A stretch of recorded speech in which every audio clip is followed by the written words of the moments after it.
not go back, but turn back. I don't think you do get, because you don't go back so far. This week on Real Talk with Jean Price. Now that I was becoming a single mother, I had no idea who I was or what my brand was. Once my daughter was born, I just went into survival mode. And it wasn't pretty, but it all got done. The breastfeeding, the burping, the changing, the round-the-clock feedings, the shushing, the bouncing, the 104 fevers, the ear infections, everything that came with being a single mom, or a mom, my daughter and I made it through. So I went on to Google, and I typed in Black fathers in Toronto. And what I got was hits on pimps, deadbeats, and a bunch of negative stuff. So I took it a step further. In my neck of the woods in Malvern, they have this family agency that had great programs for young parents. So I assumed that they had a program for fathers. I went there, and the receptionist looked at me when I asked her my question. She looked confused. And she's like, we have programs for mothers, grandmothers, guardians, but nothing for fathers, not to mention Black fathers. So I remember the feeling I had when I left the office. I was frustrated, and again, feeling isolated. Because I'm saying, if a family agency has all these programs, but nothing for fathers, then you're telling me my role is not important.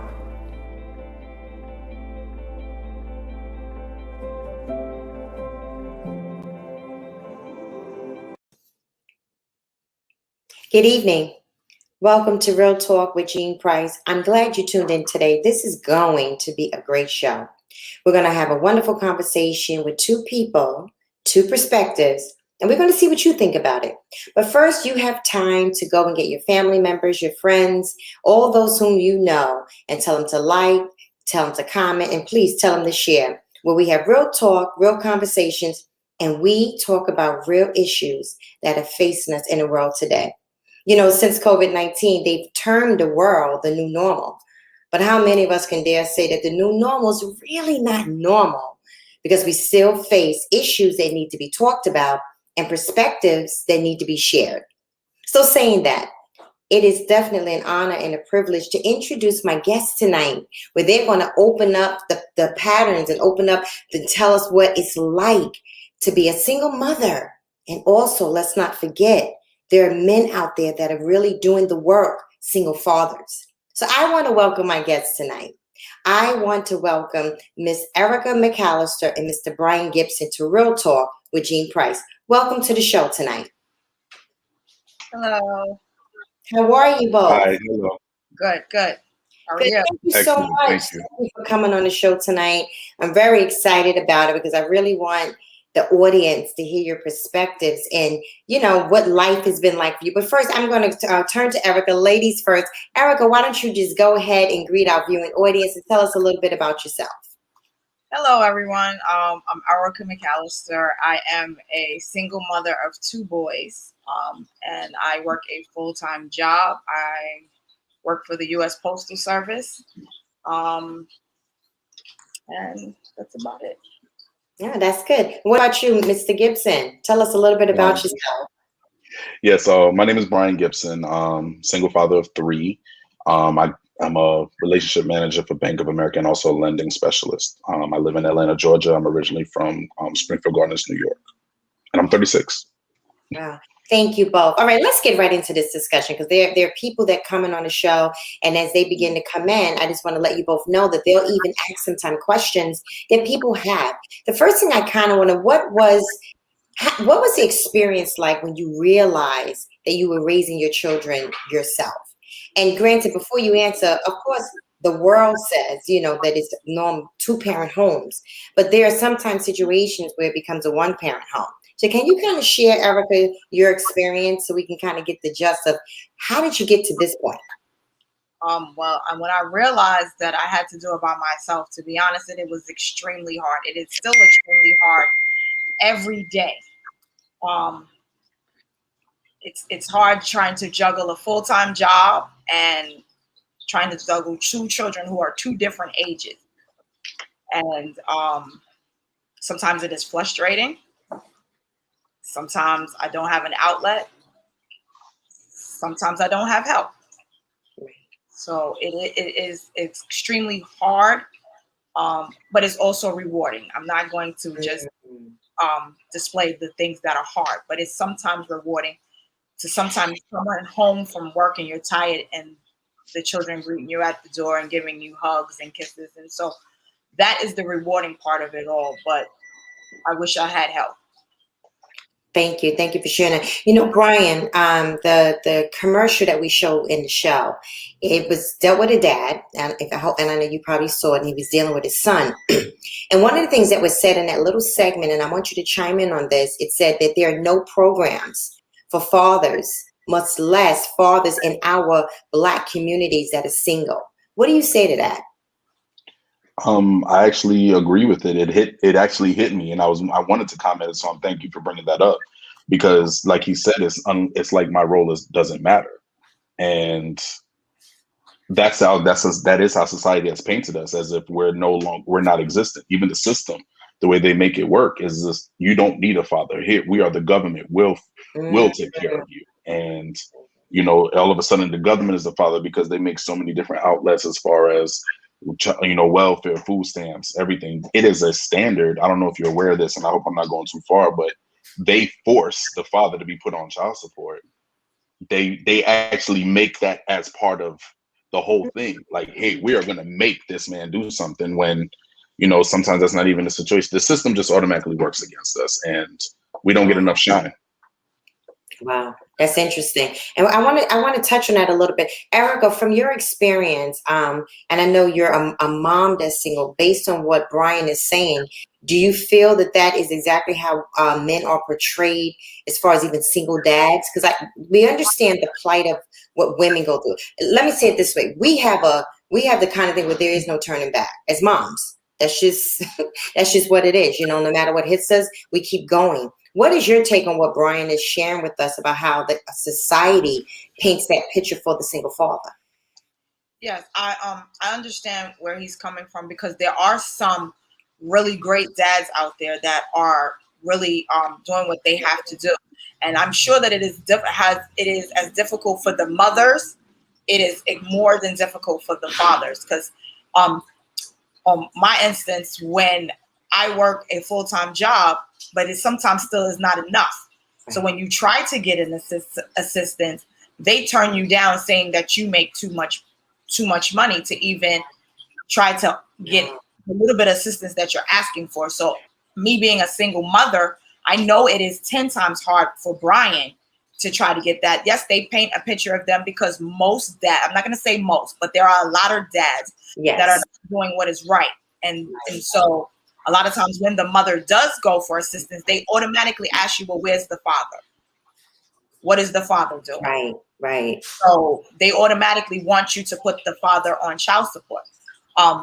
For me, I don't agree with that. And I know there's a lot of women that may think that I am naive or whatever, but I believe that you go and fight for the child support, and sometimes you don't even get what you need. Right. To me, I feel like it is either a waste of my time, or I lose a day's pay because I have to go to the court and fight for something that is not even necessary. So I didn't go the child support route, because my children know every day that I work hard for them. And as a mother of two boys, I try to teach them, when you become a father, make sure that you take care of your responsibility. Make sure that you take care of your children. Don't just walk away and feel like, oh, the mother will take care of everything. You have some part in it as well. So you should have to own up to what you're doing. So I sympathize with Brian, because like I said, there are some men out there that are trying to do what they have to do, and they're not getting any help. And it's doubly hard for them, because the Black man is labeled as lazy or deadbeat or something that's not over temper, and that's not always true. Yeah, yeah, that was powerful what you said, and Brian agreed. And also, one of the guests chimed in tonight and said, "No, you're not naive. Every situation is different." And I want to go to something you said, Erica, to you and Brian tonight. You mentioned the children. How has being a single father, Brian, and then Erica being a single mom affected your children? And I'll start with you, Brian. Well, let me just give a slight backstory. Two of Sure. my two sons. I have a 12-year-old and a 10-year-old. That's from a previous marriage. So I was married when we had them, and we unfortunately didn't make it. We're divorced, and it was two separate households, but not just two separate households, two separate states. So I really had to raise young men from the state of, while I'm here in Atlanta, Georgia, while they're in the state of New York, and it was big for me to just be able to communicate with them, making sure that even if I've made many a trips where I don't know if anybody knows the distance, about 14-hour drive to go between Atlanta to New York. And I've had trips where I've literally left Friday, got there Saturday, had a birthday party, left Sunday morning, and was on my way back because I had work Monday morning. And it got to the point where my oldest son, he started to realize that. He started to realize and see that. So it kind of gave him a drive and an understanding. And I believe a deeper love for me as his father, because he sees that I tried to make sure that I was there no matter what. It really hit him when he actually took one of those drives with me, because he was like, wow, this is long. The younger one is my little carefree one. So, but it's starting to kick into him as well. He sees it because he also feeds off his brother. When it comes to my daughter, there's nothing better in the world than me to her. And I feel like it's because of my presence. It's because of the way I treat her, the way I big her up, the daddy-daughter dates, just things of that nature. So I have to, be there. It's not an option for me. Wow, that was powerful. What about for you, Erica? Your boys? It's difficult because me being the mother, sometimes their boys, I can't really relate to them. So I do the best that I can to understand what they're going through. Their fathers are not really active. They're there, but they're not active enough that I think that they should be. And it takes a toll. I have a 17-year-old and a 9-year-old. And my mother and I are the only parents that they really know. We do everything. If I can't pick them up, my mother picks them up. So there is a disconnect there somewhere with the fathers.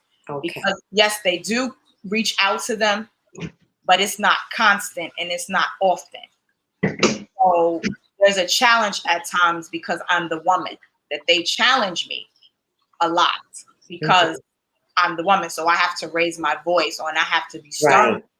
And all they hear is the raising of the voice and the yelling. But that's the only way that sometimes I can get them to do what I need them to do, because they feel like, oh, I'm the woman, I'm the pushover, I do this. But if there was the male present, they wouldn't do that. And so it can be challenging in that situation. But they understand that just because I'm a woman does not mean that I still will check them.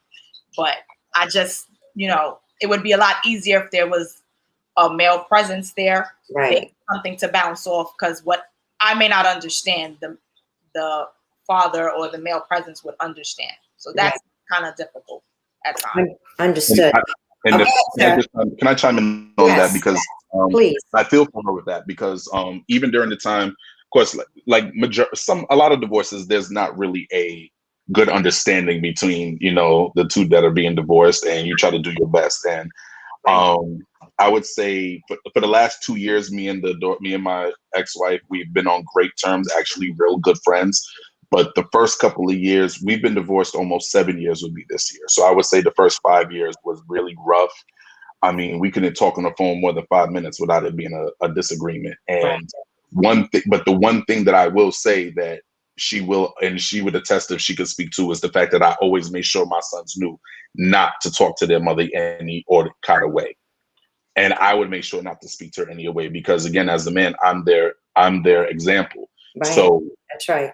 And we was at each other's throats. I'm not going to sit here and sugarcoat it. It was bad, but it was never bad in front of them. And I feel for you, Erica, because I understand and I know and I've seen that trying, because fortunately, even when me and my ex-wife were not getting along, I would check that immediately. Like, no, we not doing that over here. So I do feel for you, and I do understand that it is right, because that male figure, it's that lion's roar. You know what I mean? That kind of gets them in check and gets them in order. They feel that they can get over on the mother, or for whatever reason. I don't know what's in their head at that time, but you know, they do try to do that. So, you know, I could, that's why I shook my head, because I know that for a fact to be true. And I know that I was a very an intricate part in making sure that they maintained a certain level of respect for their mother. Yeah. Yeah, and you know what, Brian, I was going to mention that. I was going to ask the question to you and Eric. I'm glad you brought that point up, because I was going to ask what kind of conversations do you have with your children? In your case, Brian, you mentioned your ex-wife, and in Erica's case would be her children's dads. What kind of conversations do you have? Because the level of respect to the other parent still has to be there, but yet within yourselves, you have your own frustration. To your point, Brian, you have communication is not work at that point. It wasn't working. So I wanted to know about that. How do you keep the conversations where they still have that love and respect for the other parent, even though the two of you aren't getting along? Well, with my oldest, his father was incarcerated for almost 13 years of his life. Okay. So he never saw any real interaction, but now the communication between us is good. We don't have a real issue. It's just that I would like his presence to be more. He lives in another state, so it's not easy. My youngest, the communication is bad. Okay. So I try not to talk too much to him. I text a lot. And he doesn't communicate well. So when his communication comes off, I see why my son will sometimes do something, because he sees his father say certain things. So he has a little snippy comments, or he'll say things like, if I say something, he'll say something back. It's no, I'm your mother, chill out. I have to, kind of like he said, roar. I have to get loud for him to back. Yeah, right. So understood. Brian, did you want to say something to that before I move on to my next question? Yeah, well, because again, I'm dealing with two different people for 3 kids. Because when it came to my sons, I just let them know, it was mainly my oldest, because he was the one that got affected by the divorce. So he had a lot of emotional buildup. My youngest, I didn't really have no problems on him. So there wasn't no real conversations. I kind of did things on a situational basis. So with the older one, there was a lot of things he was a lot of resentment towards his mother, because he didn't understand how everything went. All he knows is that he was with his dad one day and then he's not. And again, that's not all her fault. We both as adults have it, and I have to let him know, regardless of what happens between me and your mother, you will remain your respect. But you're only here because of her. That's she right. Carried you, she nurtures you, and that's your caregiver. You're 100%. She's providing that roof over your head. You need to respect her. There's no reason for you to not. So that's one thing. And then when it comes to my daughter, she will cry for me and not over her mother. And she says certain things because she realizes certain things about her mother. And I just do my absolute best to just let her know, well, mommy loves you. Mommy does the best that she can. It's not that she's not right. It's just it shouldn't be her concern at her age. That's right. And I try to just, direct her in the right direction of, well, if this is not what you like, let's work on making sure we do things slightly different. Right. And but still remain your respect, remain your love. Again, you wouldn't be here without her. This is the person who's mainly providing this roof over your head, and you will remain respect. As a West Indian, respect is like, I'm Jamaican, so first and foremost, respect is everything. I don't care if you like me. I don't care if you like the situation. Just respect me, respect the situation, and let's just move forward in that fashion. So that's my approach. T chimed in and she said, speaking well of the other parent while having internal frustration is a challenge that takes a lot of self-reflection and self-monitoring. We got to talk about that for a second, because I like that keyword that you said. Thank you, T, for that comment, self-reflection. How do you look at yourself in trying to navigate as a single parent? because that's self-reflection when you take an audit, right? Or you take a look inside. What do you see about you when it comes to being a single parent? We've all had different upbringings, all of us. You probably never thought you would probably be a single parent, but what are some of the things you learned? What are some of the things you gleaned? I'll start with Erica. I learned to, I know it can be for me, sometimes it's hard dealing with I'm tired and stuff, to try to listen to them more and try to talk to them more.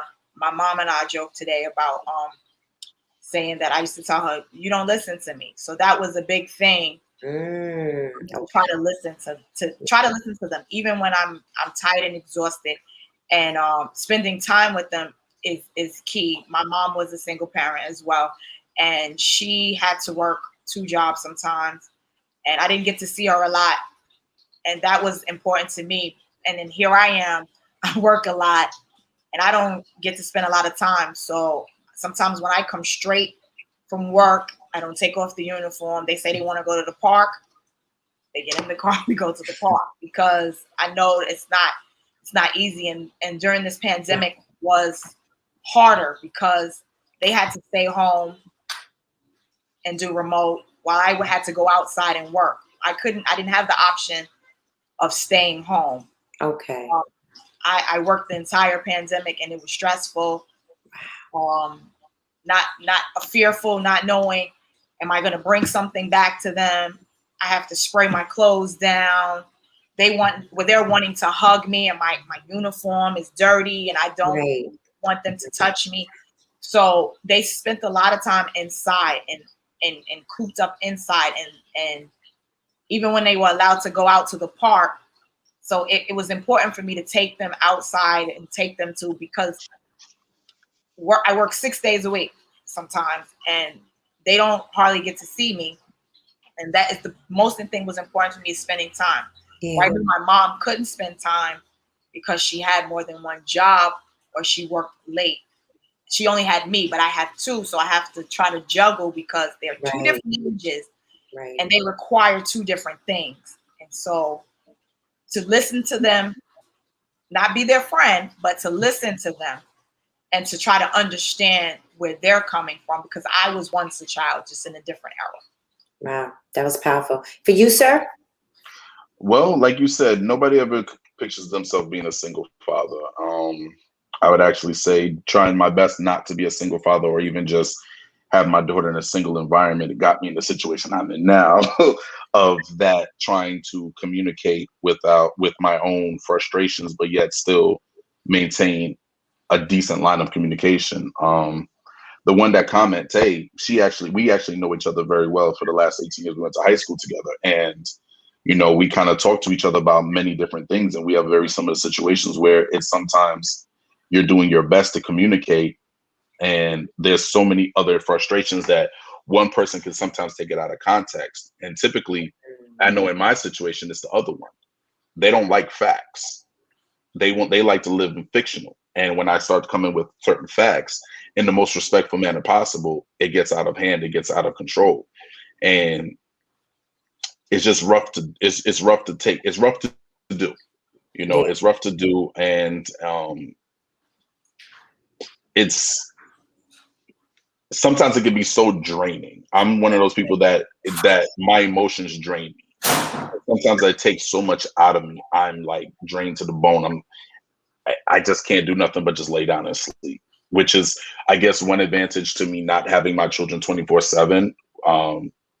It gives me that time to rest, but I don't know how I would do without having that, because of how emotionally draining it can be, especially when in my situation, which we already discussed, a father's position is already just, the new thing is, it's what's it called, hashtag stepdaddy season and all that sort of stuff. We're already looking to be replaced. It's a culture at this point. Yeah. And it's sad when you just tried to do your best to maintain that a standard, and it's still stomped on a rainy day. Like, you know what I mean? Because that splash goes far when that's stomped, and it just, and the thing about it is, it's so easy to tarnish my name because I'm already I'm already a black father that's not married to the mother, and you just automatically say, yeah, that no good person. You know what I mean? And it's just rough. You got to push yourself past what people are making of you, because at the end of the day, with my spirituality, I know I'm responsible for what I have to do, and I do the best I can, because when I meet my maker, he's gonna say, well done, my child. Well done. Right. And no matter what anybody has put out there about me. Right. Well, Cole Chosen asked the question. This is very interesting. Cole Chosen said, how about with the other parent? How do you find yourself communicating with them? And then Cole Chosen said, you're right. Sometimes we need help, intervention, someone like a counselor. Thank you for that. Have either one of you tried counseling when it came to communicating with the other parent? No. Okay.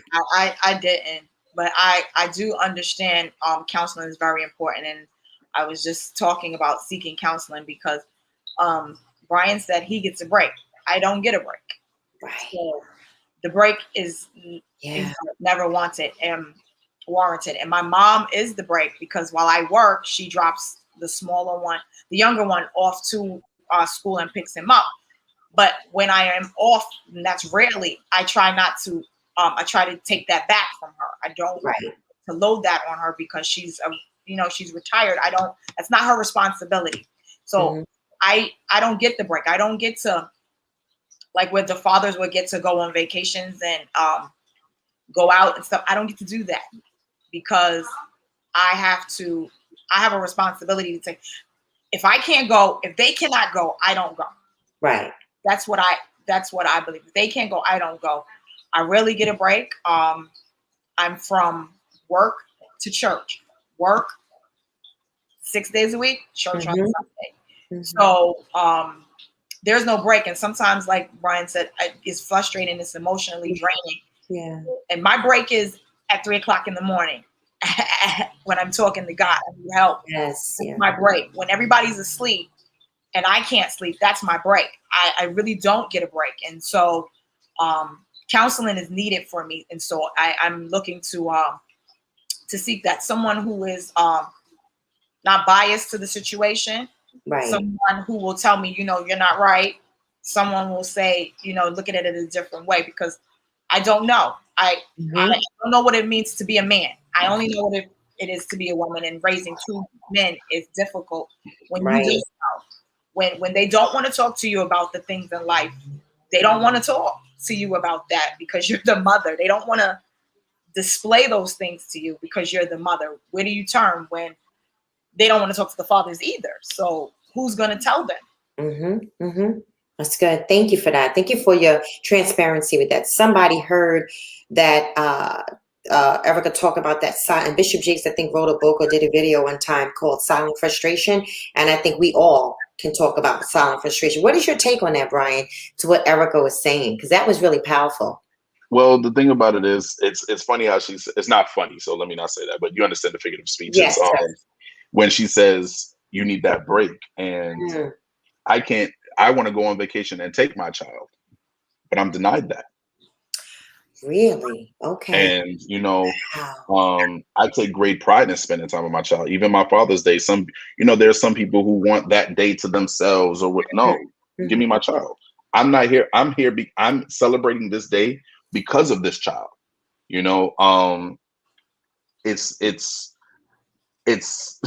It's so crazy to hear that she would want the help and want that opportunity and can't get it. But then there's a father like me who wants to be able to, in turn, maybe give my daughter's mother that opportunity, and I can't. Me and my ex-wife, she loves her break. My oldest son actually does live with me now. It's kind of like, hey, tag in, good job. It's my time to show him what he did. You did what you had to do. Right. And he lives with me now full time. He's visiting in New York right now until we switch out with school and everything. But, it's just so crazy, because counseling, me and my ex-wife did not get me counseling. It might have helped earlier in the time, but it was more our older child understanding where his mental was when he finally sat down with the both of us, because we never had a sit down, and once we had that sit down involved our oldest child and what did he want to do, where did he want to live, which then led to a 4-hour conversation for us to come to terms and understand where we went. And it all started with an apology. I apologized. She apologized. She listened to me, realized the things that she may have done wrong. She listened to me of me admitting the things that I did wrong, and she even brought other things. But now there's the flip side of that parent that doesn't want to hear anything or doesn't feel there is any wrong. And that's where you can't even make it to a counselor, which is what I did with when it comes to my daughter's mother. I would love to be able to better communicate with her. It's funny because I had a conversation with my fiance just maybe a few weeks ago, because my daughter's mother still communicates with my brother, and she admits to my brother that she could have did better, she could have did wrong, and I mean she did wrong, she could have did better, but she'll never admit that to me. And my fiance she asked me if she could just come to you and apologize, would you accept it? Absolutely. Right. I would love to go forward. Right. The relationship aspect, that's over and done with. I've moved on in life, but I would love it to be a situation where we can openly communicate, maybe even laugh. Why not? We have a great child, amazing child. I can never have, the child I have. I could have had a daughter with anybody, but I could have never had the one that I have, but with her. And that's the only thing that holds on to my little bit of, I guess you could say, respect and sanity when it comes to my situation with her. Okay. And counseling can help, but unfortunately, it doesn't fix all situations because you have to be in a situation to be able to even get there. And when somebody feels that they have all the answers, they're not going to listen to somebody else. They have all their answers up here, and so now they believe it here. So there's nothing nobody can tell them. Yeah. Wow, that was good. Do you guys think that there's such a big difference in being right opposed to doing right? Say that one more time, please. A big difference in being right, because sometimes I listen to like the both of you talking, and I'm married, well, couples or whatever. It's a big difference in being right and trying to do right. And sometimes in situations you find that you want to stand on right, but it's not always about that. It's about doing what's right. And listening to the two of you talk about communication, and even like I said, for married couples, just learning the application of apologizing and asking for forgiveness, and also just be honest with each other, repenting, because nobody's perfect. We all make mistakes, we all offend, but just even having that heart to just repent for the things that we can say and do wrong. How do you feel about that? Because there is a big difference in always wanting to be right opposed to doing right. And let me tell you why I say that, because when you get to the point you want to do right, it makes you seem like you're weak, but you're not weak. You understand my point? You're not weak in trying to do right. I feel, this is me, I always find that with God, I'm on top because I decide to do right. You understand what I'm saying? I know, Erica, I'll let you usually go a lot, but I want to spearhead this one because this is something that actually like bothers me down to my soul, because you're right. Because as a man, doing the right thing can be a form of weakness because they feel like they're going to take you. My pride does not get the best of me. I'm okay with, stepping back a minute for the benefit of my child. I have no problem doing that. And sometimes I do look like the weaker being, but I don't feel weaker. You know what I mean? And that's the thing. Some people do things because they want to look a certain way, and it doesn't matter what the actual situation is. So because I may do something and the mother, quote unquote, wins from the situation, I didn't do it for the mother to win. I did it for my child to win. I understand. But because my child is winning, they feel like they've won because they got one over on me. Yes. And it is, wow. I had to mature to a point where I didn't let that frustrate me, because it was always like, all right, fine, you win. Ha ha, now I win. It's not about winning, because some steps that I do take to actually win, quote unquote win, is now going to in turn hurt my child, because now I've bruised this person's ego, and now they're going to use this child against me. Yes. And now my child is even more hurt, and that win is short-lived. Wow. So it's not worth the win. That's right. I feel better doing what's right than being right in certain situations. Because like I said, I can hit even my ex-wife right now. We go back and forth in a good way, and she'll be like, all right, you got that. because I'm very factual. I'm very analytical. Anybody that knows me can tell you I will break it down. Mm-hmm. And my daughter's mother cannot take that because it's calling people on their crap, in a better way to say it. Okay. And once they do that, it becomes defensive, it becomes loud, it becomes belligerent, it becomes ignorant. Mm-hmm. And now I have to just, okay, as opposed to sticking by my guns, as if you say, I got to put my gun away, take the magazine out. in other words, you know what I mean? Just because I'm like, you know what? If I keep pushing what is actually true and actually right, Mm-hmm. I'm probably not gonna be able to see my daughter next week. Wow. Or they're gonna take her iPad away so that I can't speak to her. Wow. You know, Wow. it's Wow. I'd rather feel right than do right. That's good. I'd rather do right than be right. That's No, we understood. That was powerful. What do you think about that, Erica? That was good, sir. Thank you. Yes, I agree with him because many times going through just being a parent, period, with the other parent is very difficult. I always analyze it as two bulls fighting each other, and one's gonna just keep hitting someone until someone is killed.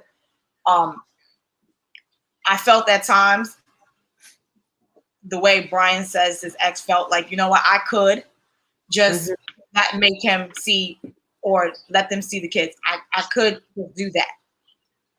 But the Holy Ghost on the inside of me says, no, you can't do that. Right. Regardless of if they're not the parent that I think they should be, they're still their father.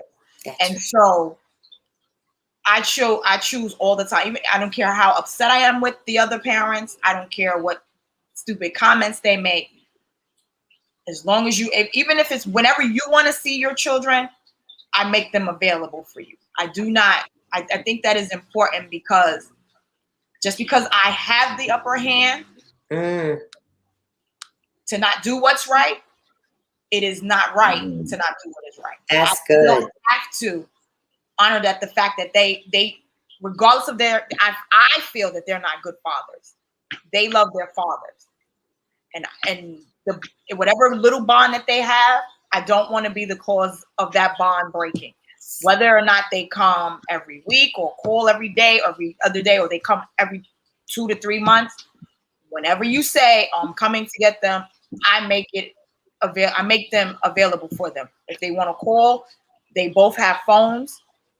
They have their numbers. You don't have to talk to me directly. You can speak to them directly and leave me out of it. I just ask for the respect to say, recently I had a situation with my youngest father. He talked directly to my son to tell him he was coming to my home, which I felt was not acceptable because you should have said, I'm coming to do whatever. It's not the point that you're coming. It's the point that you have to let me know that you're coming. And we started going back. Use the child as a middleman. Yeah, we started going back. That's what I was thinking. And the text messages, and I said, you know what? When he's texting me, I'm feeling a certain way, and this is going to start a war. So let me get on the phone. And he said, well, I miscommunicated. Because the first thing that was said was, I said, well, you have to let me know because I have to let them know that you're coming so that they can let you in. They don't let anyone in unless I tell them to let someone in. Right. So he's like, oh, you tell whoever's watching my son that I'm the father. I said, wait, what are you talking about? now you're getting defensive. But I understand what you're saying and you don't understand what I'm saying. So let me clear this up. So then we both cleared up what we were trying to say. And I could have said, well, I'm right all the way. But I chose to say, I apologize if you thought I was trying to throw somebody else in your face. Because I always teach my kids that you have to humble yourself. You can't always be right. The world does not operate on you always being right. You have to look at it at the other person's perspective, even if you don't think that person is doing what you think that they should do. Maybe that's all I had to come to a realization. Maybe that's all they know how to do. Right. And so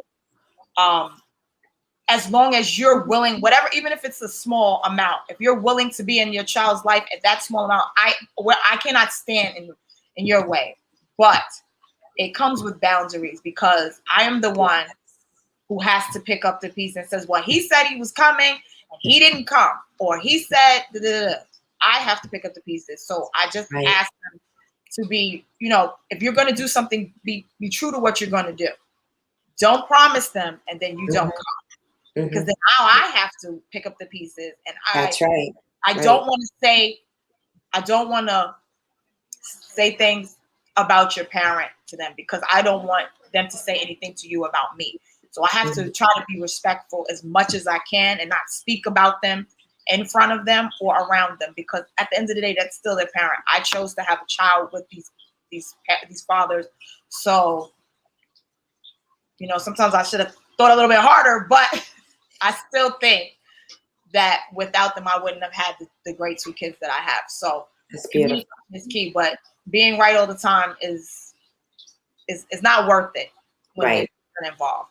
So. I want to add one thing, and I promise I'm sorry if I'm taking up too much. No. Let me ask you, Erica, what state do you live in? New York. So that father is the father because they signed that birth certificate, correct? Well, one signed it and one didn't. Right, but that's all you needed in the state of New York is that. So let me put you onto this. In the state of Georgia, even though I was there for the birth of my child and signed the birth certificate, I have no rights to my daughter. Because unless you are married, that child is not legitimized unless the judge says so. So unless I was to marry her mother or have a judge actually say you are the father, even though I don't feel I need DNA, because I know I kind of took a DNA already, but that's neither here nor there. The judge will actually have to grant me parental rights. So that comment about upper hand, that's what made me think of, let me let you understand how much more difficult me and my situation is, because, and why, doing right as opposed to being right makes that much more to me. Because again, if I bruise this woman's ego, she literally can tell me I cannot see my child. Got it. I have no rights to my child. I'm now getting to the point where, because you take people's word, and I will never do that to you. I'll never deny you your child until they deny you your child. And now you have to pick up the pieces, and which is my situation. I'm going through courts now to actually get the actual rights as a father to my child. So that upper hand, I commend you because you're doing it. And I'm not going to sit here and bash this woman. She's not a horrible person. She's who she is. And that be that. She's my daughter loves her mother. And like I said, Iris, I thank her for giving me my daughter. But it is a difficult struggle because I don't have a leg to stand on. Wow. I have to chime in on that, and I wanted to go to ask another question, but I got to stay here for 1 second. That was very interesting, Brian. First of all, Erica, what you said was so powerful, and let me just go back here first. The key word that keeps coming out to me as the both of you were talking, and Cole chosen chimed in as well, is maturity. The fact that you both display a level of maturity, do you know that's honorable? I have to just salute the two of you tonight, because it takes a lot. And now chiming into what Brian is saying, Erica, it takes a lot of maturity to get to the place where you can really, it's just a certain understanding, something clicked in your hearts and your minds to allow you both to be where you are and who you are right now. Because think about it, when you're immature, no disrespect to anybody, our emotions run the gamut, right? Because they're terrible leaders. Absolutely. Somehow or another, God has given the two of you the grace to harness your emotions. I'm not saying it's easy, but something clicked in maturity in both of you, that both of you really are giving people a lot of good help. I really mean that tonight. Thank you. And Cole Chosen chimed in to both of y'all and said what the two of you have said was so good. And then Cole Chosen said, very good, brother, but a lot of people don't or can't see it that way. That hasn't been taught. That's the missing skill. This is the part I want to get to. Y'all both good. I wish my younger me was as mature as the two of you. And I'm 55 and I can raise my hand, call chosen, and I'm agreeing that sometimes I wish that younger me, all my kids are grown and out the house, could have kicked into that level of maturity, even for my husband and I. It has nothing to do with titles, nothing to do with pastoring, and because we're both has nothing to do with any of that. There is a level of maturity to me that kicks in when it comes to understanding where you are. And I just had to say that. I just wanted to salute the two of you. That was really, really powerful. I was supposed to have been taking a commercial break, but I'm not going to take a commercial break because no, really, you guys, it's so good to hear authentic and organic people talk about their real struggle with being a single parent. I want to ask this question to the two of you. What is it? What's your support system like? I'm sorry? I just want to say one thing. Go ahead. It didn't happen overnight. Right. But one thing is I realized that the common denominator in this are the children. If we don't get it together, the children suffer. I know as my mom and my dad divorced, I think when I was small, and there was no communication with my dad. It's as if I was just dropped off the face of the earth. He didn't communicate. So it's not easy when the children don't. Sometimes, they say, oh, you don't talk to the children, leave the children in the child's place. But sometimes you have to talk to them because the children now that are growing today, they're very intelligent. They're not, okay, push them in the corner, tell them you can stay in the child's place. Yes, you can tell them that, but they see what's going on and they understand a lot more than you think they do. Mm-hmm. And if you don't tell them, they will think, oh, I don't know, maybe in Brian's case, I don't know, you could chime in. Oh, you're the reason why you're the reason why my mom's not here, or you're the reason why my dad's not here. So to not to create that in their head, you have to talk to them. You have to tell them. You don't have to give them all the details, but you have to tell them that you have to. For instance, my younger son, sometimes he doesn't want to go with his dad. I tell him, you have to go. Mm-hmm. That is your dad. You have to go. Sometimes mommy needs a break. I mean, it's not often at all, but you have to go. I don't want to go. He will cry. You have to go.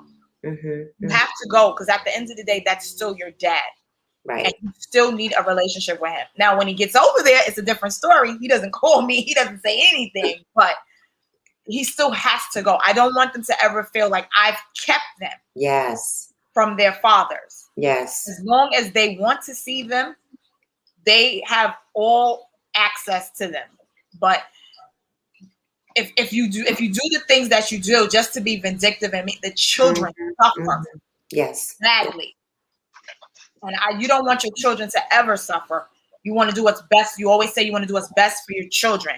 Mm-hmm. Sometimes being the bigger person or being the better person is what's best for your children. You have to put your pride aside sometimes. Yes, they might have made you upset. Yes, they may have gotten under your skin. They said some stuff. But the children are the only thing that matters in between that, the two parents' relationship. So it's not easy. Right. Sometimes I just be like, no, I'm so upset. I don't want to feel. But I have to understand that those are my children's fathers, and they need their fathers. I can't teach them how to be a man. And even if they don't ever teach them, I do the best that I can with what God has given me. And prayerfully someone will come in and either step into that role. But they have to understand that you did whatever you could to try to keep the relationship. Now, if you're doing all you can to keep the relationship with the other parent and they don't want to have that relationship, do you close the door then? I can't make that decision. But that is the decision for the child to make. And as long as they have an open door to them, you have to be the bigger person in every situation because your children will suffer and lose tremendously. So that's right. Brian is sitting on the edge of his seat, Erica. As you were dropping wisdom nuggets, Brian is sitting on the edge of his seat. Brian, chime in on that one. Because you hit me right where it hurt. And the reason being is because at a certain point, I would have my daughter one whole week, a Sunday to Saturday situation. And then she would go to her mother for Sunday to Saturday. Mm-hmm. It was a good situation. So much so that even on me and my daughter, we kind of forged a bond over one of my favorite things, which is watching wrestling. No judgment, please. And she watches it with me, and it got so much that we were spending time that even on my week that I did not have her, Monday, Wednesday, and Friday, I would still go to her mother's house, and just even after work, Wow. sit down. During COVID, come home, shower, of course, because I was essential and client facing. Come home, shower, then go another 30 minutes the opposite way to go sit down with her for 2-3 hours until she fell asleep.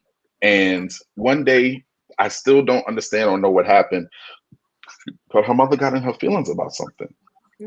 We were disagreeing. I came to pick up my daughter, and my daughter, I best believe, was doing some work or something. She said something very crazy to me, so I just said, you know what? Come on, baby, let's go.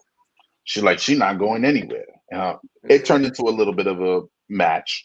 I'm a nonviolent person. I do not believe in speaking to a woman disrespectfully, and that definitely means that I'm not getting to the point of putting hands. Not going to do it. It's not in me. And she called the cops on me still because I wanted to take my daughter with me. This goes back to having the upper hand. Right. So now she threatened to call the cops on me, and I couldn't leave. But now my daughter just sees the cops and now knows that I can't go with her because her mother said, no, you can't go with them.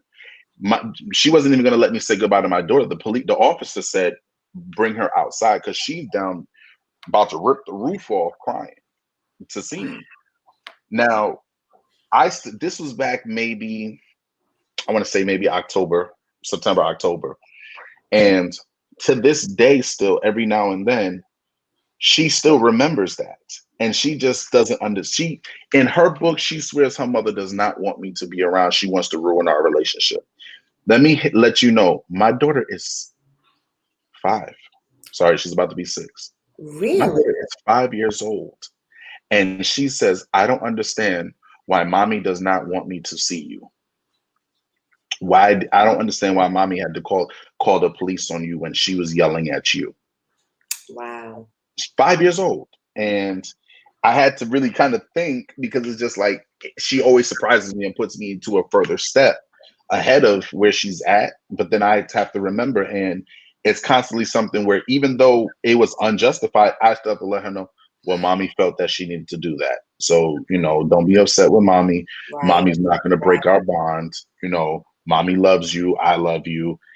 And again, eating just so I can do the right thing. Yes. Being right. Yes. Because I did nothing wrong. Yeah, we had a little bit of a shouting contest, but I did nothing wrong. Mm-hmm. And it has now officially scarred my daughter that even when she sees police, they say kids' imaginations will go so far, and she'll say, well, come on, daddy, let's go hide somewhere the police can never find you so that we can spend time together. She's 5 years old, and I have to try to reprogram her that, everything's fine, baby. Everything is okay. And that's what put me at the edge of my seat, because it's just like, how do you, it's so hard. And I truly give it to, my relationship with God and just my growth, period, as an individual, my transition from being a grown boy to being a man, that allows me to sit there and still help my daughter, knowing that she's damaged by this, and her mother has not even tried to clean it up. Her mother's not even tried to have a situation, and every now and then I'll say something to her mother, and she was like, and I'll do it again. And I'm like, you really got no lesson from this. And it's just, you gotta pray for her, Brian. You just have to pray for her. I do. I really do. And I agree with Erica. I agree with Erica. It's just that's the when you got to do things to just make sure the child is okay, because they will come up with things. Yes. And just a little insight onto my son. My son for years held on to thinking that he was the reason me and my wife split, which is again what led to me and her having that 4-hour conversation after that initial conversation with him. Because it's like, all right, we got to talk, because our son has been battling for this for, at that point, 5 years now. We split when he was 5. He was turning 10. and he's held on to this feeling of where the reason why he split. We as parents have got to do better and put everything to the side, because guess what? Did nobody lay us down but ourselves. That's You know right. what I mean? This thing back in the day with matchmaking. I know you, you know me. We did what we did. It is what it is. We have to find a way to put everything else to the side and look at what is the most important, because our goal is to raise a better future than our present. Mm, And if we keep being upset with each other with our past, we're throwing our past on our future, which is our mhm, children. Yep. mhm. You know, Yep. that's the difference. That's That's the it. difference between babies raising babies and adults raising babies. Mhm. And it's all about maturity and communication. That's it. And boy, so much was just said. I'm gonna have to have you guys come back on here again. But so much was said. But Brian, when you were talking, I thought about what Erica was saying. It was almost exactly verbatim to what she was saying about how the child gets affected when things are done like that. So the both of you have dropped some serious wisdom tools. And to my viewing audience, I just have to say, both of them are just, you guys are absolutely amazing, because it takes courage to be able to be transparent and talk about real life issues like that. But I guarantee you, even if somebody watches when you play it back, somebody's going to pick up what you said and they needed it. And you're also going to be featured on the Inspired Living Network, which is shown across the country. And they're going to hear the tools that you said. And let me just say this to you before we close the show. Real Talk came about because I really felt in my heart God wanted us to give a real message to real people. So I want to say to the two of you, you have really spoke truly about what people are going through, to single parents that are suffering, that are trying to get along with the other parent, that are going through, trying to keep the children within an alignment, to keep them safe and secure from emotionally, physically, so forth. So you guys really said some good things. So I'm going to give you about 10 seconds, and only because we have to close the show. Just say something to a single father, Brian, and then Erica, likewise, to a single mom that's out there that just needed to hear just one more piece of wisdom before we close the show. One thing I'm going to say first, regardless of how you feel emotionally, respect your child's mother. They go through more than you realize, and they have a lot that they have to do. But at the same time, for those fathers that are doing the right thing or don't know what to do, just keep going. There's no instruction manual with this. Follow your heart and find a good example. Remember, put yourself in that place that no matter what, you will not lose. But remember, you don't always have to win. Just be there. You know what you did. You know your responsibility. It's a bigger than you. That's it. Thank you, sir. Erica? Yes. My take, my what I would like to say is just think about what the child would have to go through. Being a single mother is not easy. It is one of the hardest jobs I have ever had. But you have to do it with humility. You have to do it with maturity, and you have to be able to give your children an example that they could go by, whether it is a girl or a boy. That how being as a single mother, how boys would treat their mother is how they will treat their girlfriends and wives. That's right. So you have to show them, even if you're not getting along with the other parent, that you have to make it work. You have to make it work in some kind of way. Even if it's not for you or the parent, is just for the child's sake, you have to communicate. Communication is the biggest key. And that just pray. Prayer got me through a lot. Prayer is the key to everything. I know it sounds like a cliche for the church. It's not. It's real. It's not. God is the reason why I'm still standing. God is the reason why my children still have their mother. My mind sometimes it gets frustrated and it gets to wandering, but I had to go to God. And it's true when they say God should be your first choice, your first everything. You should go to him first and then seek counseling. So pray, seek counseling, and do what's best for the child. That's what I would say. Wow. Well, to my viewing audience, I really want to thank Erica McAllister and Brian Gibson for being on Real Talk. They really talked about real issues that someone out there is facing. So if you know somebody that's struggling with being a single parent, tell them to watch the replay, and you might even want to do a watch party, but they have really given us some wisdom tools. Thank you again for being on Real Talk. Thank you to my guests. We will see you next week on Real Talk with Jean Price. Bye-bye. Bye, everyone. This week on Real Talk with Jean Price. Now that I was becoming a single mother, I had no idea who I was or what my brand was. Once my daughter was born, I just went into survival mode. And it wasn't pretty, but it all got done. The breastfeeding, the burping, the changing, the round-the-clock feedings, the shushing, the bouncing, the 104 fevers, the ear infections, everything that came with being a single mom, or a mom, my daughter and I made it through. So I went on to Google and I typed in Black fathers in Toronto. And what I got was hits on pimps, deadbeats, and a bunch of negative stuff. So I took it a step further. In my neck of the woods in Malvern, they have this family agency that had great programs for young parents. So I assumed that they had a program for fathers. I went there and the receptionist looked at me when I asked her my question. She looked confused. And she's like, we have programs for mothers, grandmothers, guardians, but nothing for fathers, not to mention Black fathers. So I remember the feeling I had when I left the office. I was frustrated, and again, feeling isolated. Because I'm saying, if a family agency has all these programs, but nothing for fathers, then you're telling me my role is not important.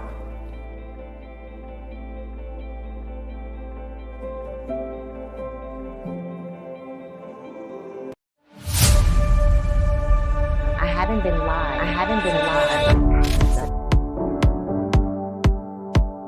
On Real Talk with Jean Price. Upcoming on Real Talk with Jean Price.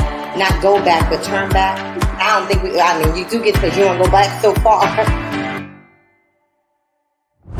Become that warrior to that other sister. I dare everybody that's listening to your voice, that I can see the feed, that's listening to my voice. I dare each one of these sisters to get behind somebody else. We don't know what they're facing.